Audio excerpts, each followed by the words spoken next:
This sound file contains the spoken word version of a Wikipedia article on American Airlines Flight 11. It is recorded by user S_Whistler, and the material was recorded on the 11th of April, 2012. American Airlines Flight 11, from Wikipedia, the free encyclopedia at en.wikipedia.org. American Airlines Flight 11 was a passenger flight which was hijacked by 5 Al-Qaeda terrorists on September the 11th, 2001, as part of the September 11th attacks. They deliberately crashed it into the North Tower of the World Trade Center in New York City, killing all 87 people aboard, plus the hijackers, and an unconfirmed number in the building's impact zone. The aircraft involved, a Boeing 767-223ER, was flying American Airlines' daily scheduled morning transcontinental service from Logan International Airport in Boston, Massachusetts, to Los Angeles International Airport in Los Angeles, California. 15 minutes into the flight, the hijackers injured at least 3 people, forcibly breached the cockpit, and overpowered the captain and first officer. Mohammed Attar, an Al-Qaeda member and trained pilot, took over the controls. Air traffic controllers noticed that the flight was in distress when the crew was no longer responding. They realized the flight had been hijacked when Mohammed Attar mistakenly transmitted his announcements for passengers to air traffic control. On board, flight attendants Amy Sweeney and Betty Ong contacted American Airlines and provided information about the hijackers and injuries to passengers and crew.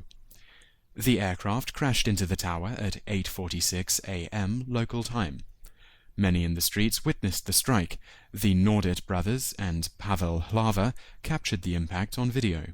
Wolfgang Stahel had a webcam set up that captured the impact through a series of photographs. Before the hijacking was confirmed, news agencies began to report on the incident and speculated that the crash had been an accident. The impact and subsequent fire caused the North Tower to collapse, which resulted in hundreds of additional casualties. During the recovery effort at the World Trade Center site, workers recovered and identified dozens of remains from Flight 11 victims, but many body fragments could not be identified. Contents: Flight. Aftermath.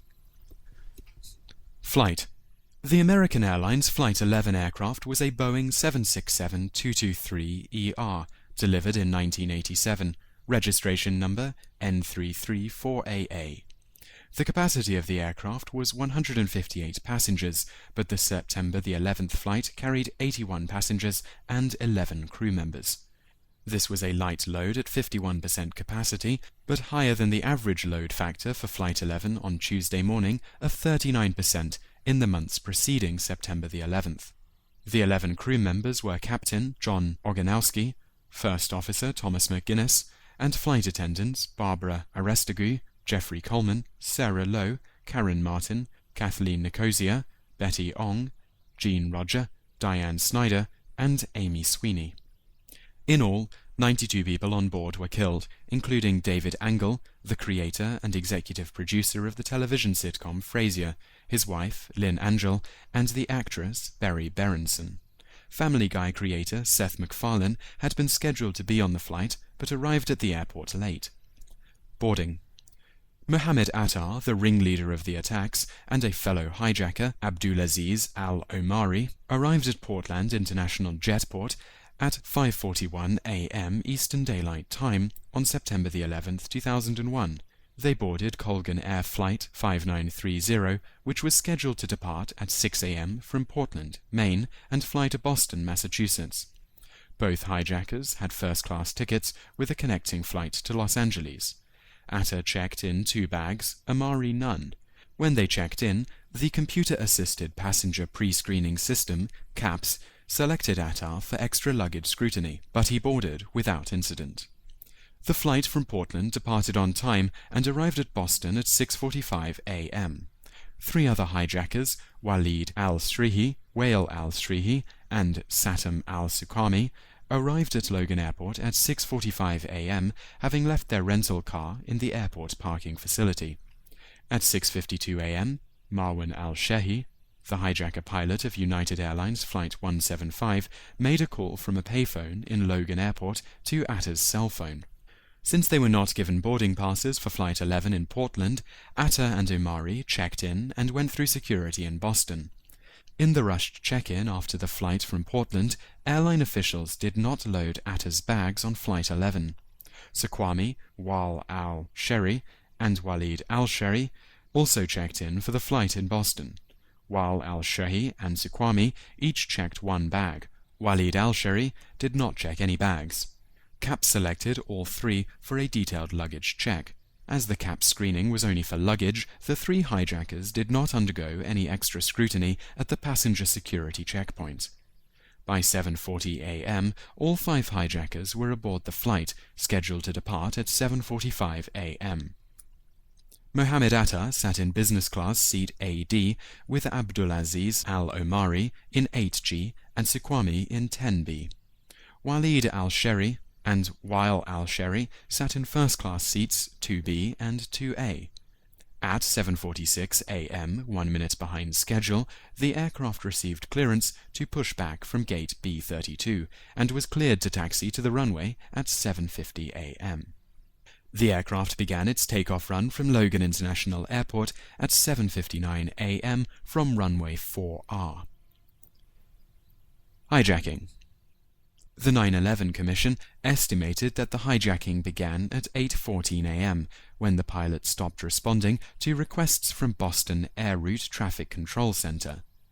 It is believed that Walid al-Sherry made the first move.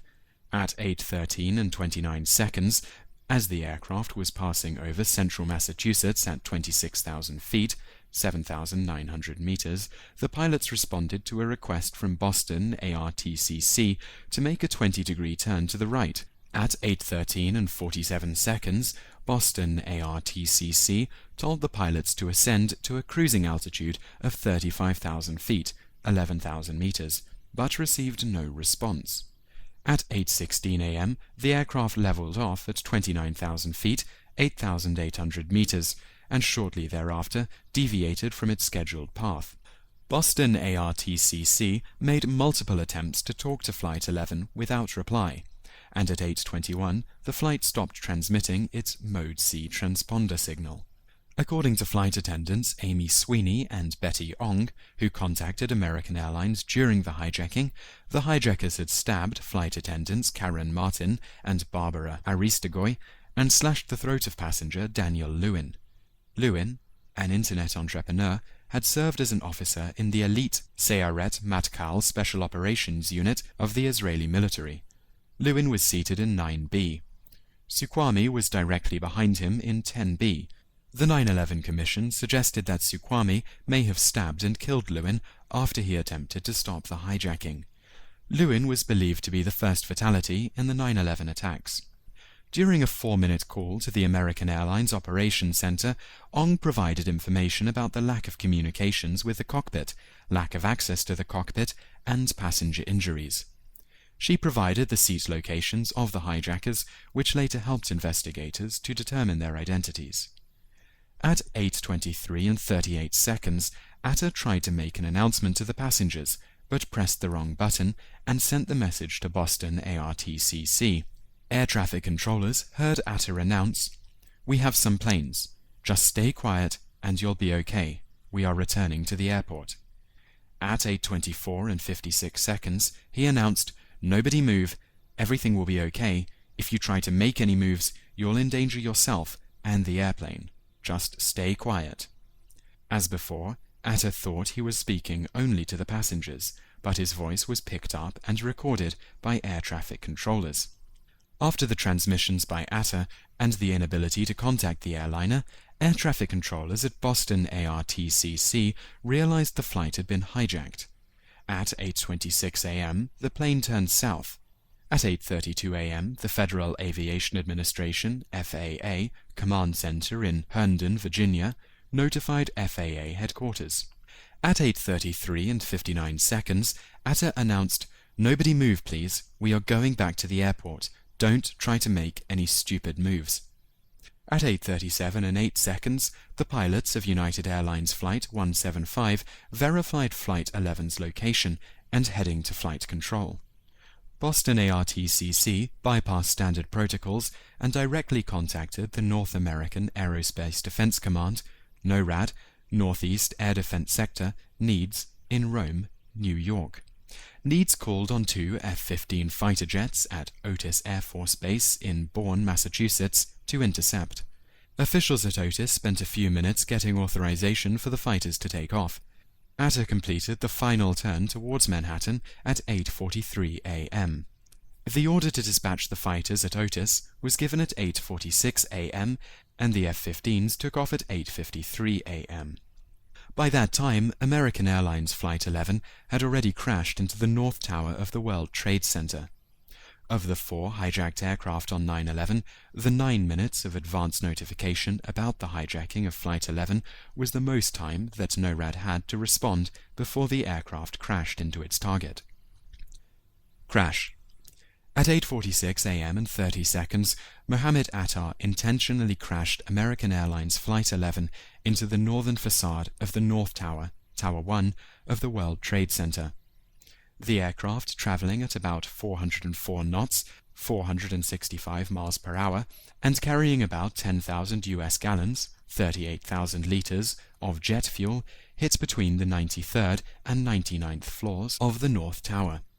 Witnesses saw the plane flying at low altitude over Manhattan and thought the aircraft was in distress.